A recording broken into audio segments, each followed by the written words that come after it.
Hello and welcome to the second day of the CoronaBLOG, March the 20th. Our aims are to learn some English, to escape from the daily routine and to see the situation from outside Italy and inside Italy. My name's Mark Brophy. Here's some background information about myself and a little bit more. We're going to look at some key terms. One of the key terms, the first key term we're going to look at, covers financial and food. The word is the spread. When Italians think of the spread, they think of this graph, the difference between the cost of money in Italy and the cost of money in Germany. When children think of the spread or to spread, children think of something completely different. Children think of to spread Nutella, or American children think of to spread peanut butter. How does the spread relate to COVID? Okay, let's have a look.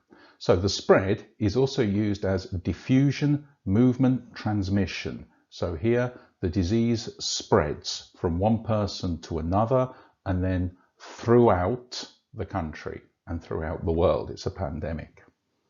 Now it's a slogan, spread. It's stop the spread. Wash your hands, stop the spread. Key people.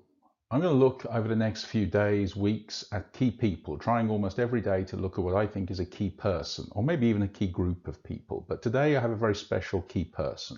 His name is Neil Ferguson, no relation to Alex Ferguson or Sarah Ferguson. Neil Ferguson is a professor at Imperial College London, a little bit of information about him, and on the 16th of March, so only 4 days ago, 16th of March, he published a very, very important paper. Why is Neil Ferguson so important? Well, inside this paper, he looked at more or less the consequences of the policy that the UK and maybe the US were contemplating up to 4 or 5 days ago, which was minimal or reduced intervention. He followed this through and produced this graph, looking at specifically the UK and the USA and predicting an incredible number of deaths. So in America, because of the higher population, obviously, anything up to 2.2 million people were at risk of dying. In the UK, lower, but proportionately probably even higher, over 500,000. This was the key sentence in his report. So in the context of the UK and the US, suppression, which meaning to stop this, will require a combination of social distancing of the entire population.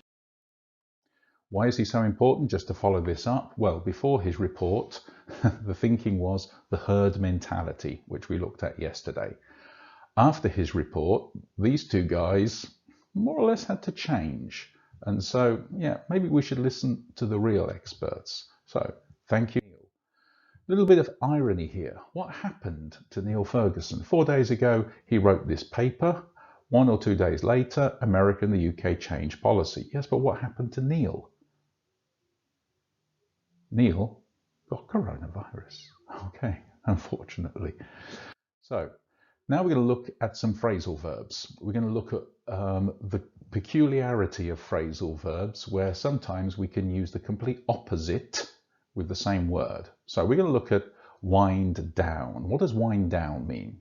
In a general meaning, wind down means to relax. At the end of a long day, or at the end of today, it's Friday, you wind down. Winding down is the gradual process of reducing an activity.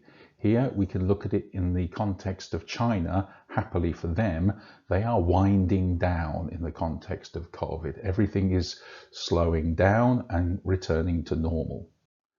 We also have in English to wind up. Winding up somebody means making fun of them, okay? Or prendere in giro. Here's a photo. And winding up a company, for those of you that work with companies, you will know winding up a company is the closure phase of the company. So to wind a company up can either be through the courts or voluntarily. People can decide, the creditors, the shareholders, to wind up the company, to close the company. A little test. So, unwind. I thought the message was real, but it was just a wind on, wind up, wind down, or a window. Well, we can exclude window. It was a wind up.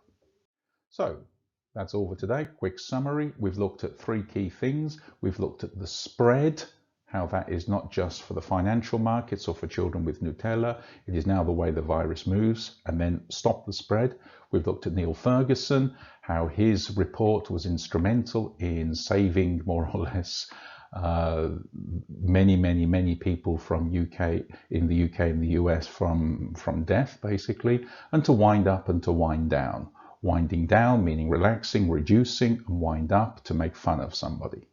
Okay, see you tomorrow.